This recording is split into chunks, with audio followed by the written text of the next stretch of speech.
Yo les bros, bienvenue sur Spatule Bro, je suis le chef et on se retrouve aujourd'hui pour notre petite review quasiment hebdomadaire de notre petit chapitre de One Piece, disponible sur Manga Plus de manière gratuite, légale et en français ainsi que sur le site de Glénat, Glénamax. Aujourd'hui on va parler du chapitre 1153. Tu l'auras remarqué, j'ai dû changer un petit peu de setup parce qu'actuellement on est dans la campagne d'envoi du Spatule Jump numéro 1. C'est des cartons partout, du coup j'ai trouvé un petit coin tranquille pour le faire. Il y a peut-être des bruits de travaux, parce qu'il y a des travaux à côté parce que ma vie c'est plus ou moins de la merde.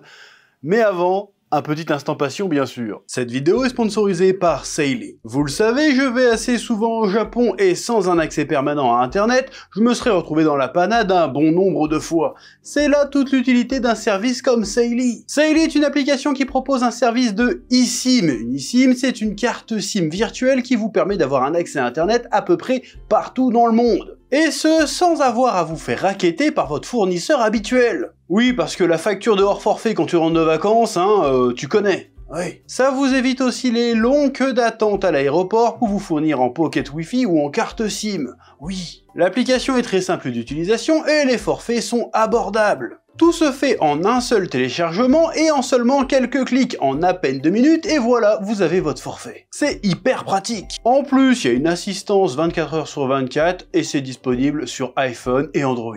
Profitez d'une remise exclusive de moins 15% sur votre forfait en rentrant le code LECHEF lors de votre checkout. Installez votre carte eSIM Seili dès maintenant via le lien en description. Que la passion vous guide. Oui. Alors, un chapitre 1153 assez étonnant d'une part, un tout petit peu décevant d'autre part. Pourquoi je dis ça? Parce que il y avait un mystère autour du roi Harald. Voilà, c'est-à-dire que le chapitre précédent, on voit le roi Harald, on dit ouais, c'était une ordure absolue qui détruisait tout, c'était vraiment un tyran, un enfoiré qui détestait tout ce qui n'était pas des géants. Donc on s'est dit, tiens, cette description ne matche pas avec la description qu'on nous a toujours fait jusqu'à présent, depuis le début de l'arc Elbaf, en disant que c'était un roi très aimé, très magnanime, très juste, très bon, un modèle pour tous les géants. On s'est dit, bah qu'est-ce qui s'est passé pour qu'il passe de gros bâtard à roi parfait, si tu veux.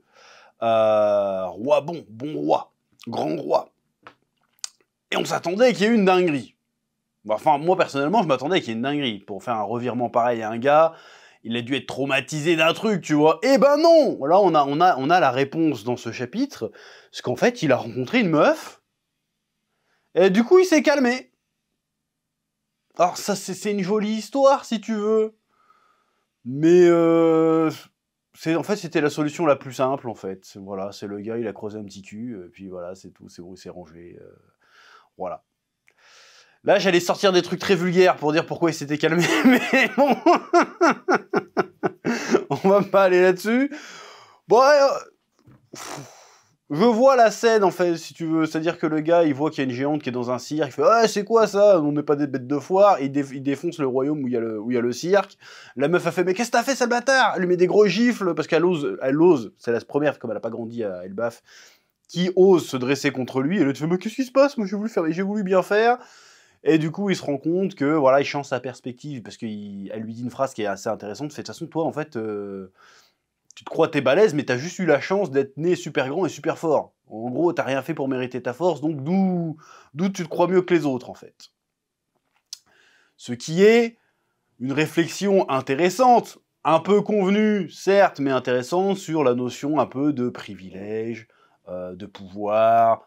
Voilà, tu peux là c'est un géant méga fort, mais tu peux étendre le truc aux gens qui sont riches, qui ont plus de pouvoir que les autres de par leur naissance et qui ne l'ont pas gagné. Donc voilà, donc de fait, ils ne peuvent pas se targuer d'être meilleurs que les autres alors qu'ils ont juste de la chatte.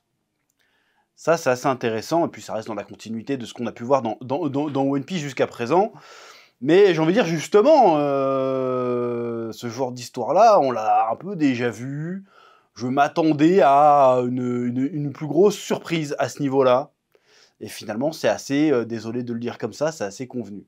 Alors j'aurais voulu te dire c'était génial, c'est une bonne histoire si tu veux, mais bon... Voilà, le gars il a rencontré une meuf, du coup il devient gentil. Bon, Voilà. Après, on a un peu plus de détails sur la naissance de ses enfants, notamment j'arrive pas, Arujin. Je l'appelle Arujin, il s'appelle pas Arujin, mais je le dis Arujin. Parce que jusqu'à présent, on savait que Arujin n'était pas un fils légitime. Par contre, j'avais pas compris qu'il était plus vieux que Loki. Ça, c'est un truc qui m'avait échappé. Et donc, en fait, Arujin, c'est le fils de cette meuf-là qui s'appelle... Et j'ai oublié son nom. Voilà, c'est chiant, hein. J'oublie toujours le nom des personnages. Ida, je crois. Je sais plus. C'est bel et bien Ida, donc je suis pas si amnésique que ça. Et donc, elle a eu une relation avec le Harald. Il voulait l'épouser, mais on lui a dit non, non, non, non, non. C'est une roturière, tu peux pas, tu peux te marier qu'avec une noble de sang pur. Donc tu vois que même à Elbaf, il y a quand même ce délire de caste qui est assez emmerdant. Voilà, c'est parce que déjà quand tu commences à mettre des castes, du coup, le principe qu'il y ait des castes et des droits en fonction des castes va un peu à l'encontre du principe de liberté défendu par le manga et qui semble être aussi défendu par Harald. D'ailleurs, Harald accepte la situation assez facilement, je trouve, ce qui est assez étrange. Vu le tempérament du gars, il fait non, bon d'accord, bah, c'est la tradition, alors je suis la tradition. Alors que jusqu'à présent, c'était un peu un électron libre, et puis tout d'un coup, il fait bon d'accord, je me range. Je trouve ça un peu rapide. Voilà, et donc il se marie avec Astrid, qui est une noble, qui vient d'un autre village, et qui du coup est un petit peu tout l'opposé de Ida. C'est-à-dire que Ida, c'était une fille simple, qui voulait une vie simple, qui en avait rien à foutre, que l'autre était roi, l'autre, tout ce qui l'intéresse. Tu vas mettre des diamants, tu vas mettre des couverts en argent. Voilà. Bon, la meuf, elle est là pour le prestige et tout, donc tu vois bien qu'il n'y a pas d'amour entre eux ou quoi que ce soit. Et cette meuf, d'ailleurs, elle est un peu médium. C'est-à-dire qu'elle croit, elle fait « Oh, il y a de l'énergie négative, machin, oh, je vois le futur », il y a un peu ce délire-là. Et là, je me suis dit « Mais attends, j'ai déjà vu ce genre d'histoire. » J'ai déjà vu ce genre d'histoire, et en fait, ça ressemble énormément à la série Vikings. Pour ceux qui connaissent, bah, tout le monde connaît la série Vikings, hein, de l'époque saison 2, je crois, ou 3. Dans saison 2, je crois, avec Ragnar. Ragnar, il était avec Lagertha à la base, il était fermier. Il avait un fils Bjorn. Là, j'oublie pas les noms. Sauf que Ragnar, à un moment donné, il part en voyage, et il croise une autre meuf d'un autre village, qui est un peu plus noble et tout, et puis il trompe sa femme. Et en fait, il revient tranquille, sauf que la femme, l'autre femme, j'ai oublié son nom. Ouais, j'ai oublié son nom, celle-là. Et c'était une riche, mais elle était un peu médium, elle disait des prophéties bizarres et tout, et qui était vraiment là pour le prestige. Elle aimait pas Ragnar, elle était vraiment là pour le prestige et tout. Genre, en fait, tu m'as mis enceinte, sale bâtard, donc maintenant tu vas être obligé de m'épouser aussi, tu vas assumer, tu vois. Et du coup, ils se séparent de Lagertha et tout, puis il y a le délire entre les fils. Enfin, les deux sont des fils légitimes, mais il y a un délire de fratrie aussi entre ses enfants. Voilà, donc je trouve que ça ressemble beaucoup à ça, surtout qu'il y a au côté le pareil, où il a un gosse handicapé. Ivar, parce que du coup, c'est Ragnar qui le rejette dans la série, mais bon, là, c'est l'inverse, du coup, bref, j'y reviens. Donc, je trouve que ça ressemble vachement. Est-ce une inspiration directe j'ai envie de dire pourquoi pas, en tout cas, c'est une bonne inspiration. Et donc, on apprend que Loki, lors de sa naissance, il a été rejeté par sa mère parce qu'il était laid, en fait. S'il avait des cornes, enfin, son père a des cornes aussi, il ne faut pas que ce soit choquant, et il a des yeux un peu maléfiques, un peu démoniaques. Et du coup, sa mère le rejette, genre, ah vas-y, dites qu'il est mort-né, et elle le balance à la fenêtre carrément, donc déjà, énorme poufiasse, je veux dire, est-ce qu'on a déjà eu des personnages aussi cruels dans One Piece? Pourtant, on en a vu du salopard dans One Piece, mais là, ce niveau-là, il est quand même... Voilà, c'est-à-dire la meuf, elle apparaît 5 pages, oh putain, c'est bon, c'est la reine des connasses. Donc j'espère qu'il va lui arriver malheur à celle-ci, et la scène, jusqu'à présent, le chapitre était assez léger, et même, il passe sur des trucs assez graves, de manière assez légère. C'est-à-dire, le côté, il peut pas épouser Ida, bon, c'est pas grave. Je dis, oh, c'est pas grave, vas-y, reste en bas, tu peux pas vivre avec moi, parce que voilà. Je trouve que c'est un peu out of character, parce que le gars, jusqu'à présent, il avait pas l'air d'avoir une prestance de roi, en mode, je dois faire mon devoir, tout ça. Il avait l'air de, vas-y, d'être un peu un électron libre, puis tout d'un coup, il se range. Il va pas contre ça, alors qu'il est dans une... Alors que le gars est quand même dans une logique progressiste. En mode, vas-y, on va s'ouvrir au monde, on va peut-être arrêter d'être enfermé sur nous-mêmes, on va apprendre des autres, on va peut-être essayer de changer, d'évoluer. Et là, il y a un truc. Et il fait, non, tant pis, je me plie à la tradition. Alors, je peux comprendre la volonté de se plier à la tradition. mais je trouve que c'est un peu contradictoire avec les volontés du gars, si tu veux. Bref. Et ça, c'est un truc déchirant. Il peut pas se marier avec la femme qu'il aime et élever son fils parce qu'elle est pas noble. Et c'est bon, c'est réglé en 2 cases. Il y avait un truc à creuser là. Dommage. Et tout d'un coup, ça devient super sombre. C'est-à-dire que la meuf a fait « Oh, mon bébé est dégueulasse, je le jette par la fenêtre. » Personne l'arrête, personne dit « Mais attends, mais vous êtes taré, quoi, non ?» Et le bébé, à peine il tombe dans la neige, il a 3 secondes, le gosse, il bute un ours géant et il escalade en mode « Ah, je vais me venger !» Enfin, tu sens qu'il est pas là pour se venger, mais tu sens qu'il est malheureux, genre « Pourquoi on me rejette ?» Tu vois, dès le début. Donc, cette scène, elle tape. Franchement, elle est... J'imagine en animé, ils vont faire un truc de fou avec cette scène. Avec un rythme pourri, mais ça risque d'être très très stylé. Donc ne serait-ce que la double page, je l'ai trouvée hyper violente. Je sais même pas si on a déjà eu un truc aussi sombre dans One Piece. Pourtant, il y a eu des trucs sombres dans One Piece. Et là, je trouve que peut-être parce que ça touche à un bébé, peut-être. Là, la scène, elle est atroce. Et du coup, on apprend que, vu qu'il a été rejeté par sa mère, finalement, il y a plus ou moins tout le village qui l'a rejeté aussi. On sait pas trop pourquoi.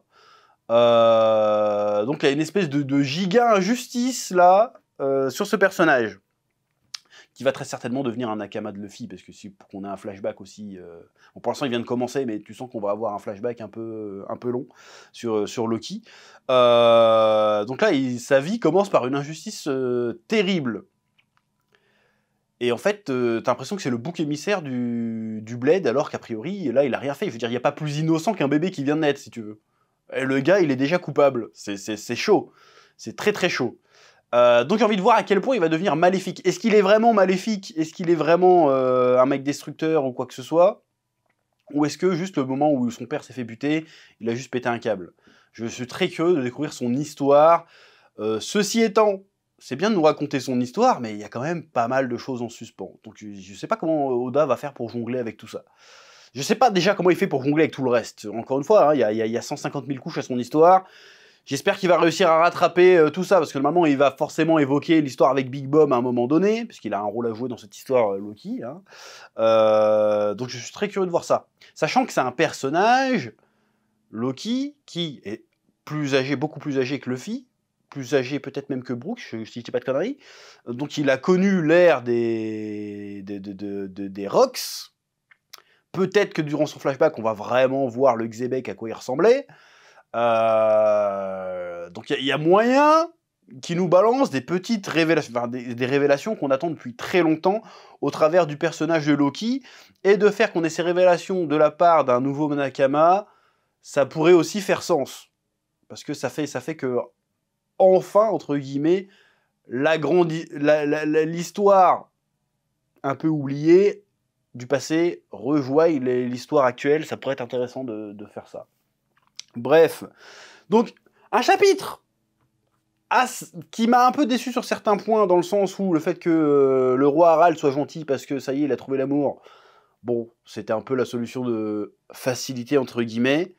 Le fait qu'il accepte assez vite de se débarrasser de sa femme, de la femme qu'il aime, parce que voilà la tradition, alors que le gars est censé incarner un élan de progrès et d'ouverture, je trouvais ça bizarre.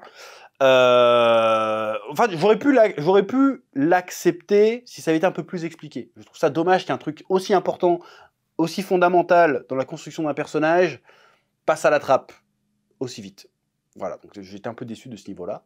En revanche, sur la fin du chapitre, effectivement, là, ça tape assez dur et ça promet une histoire poignante.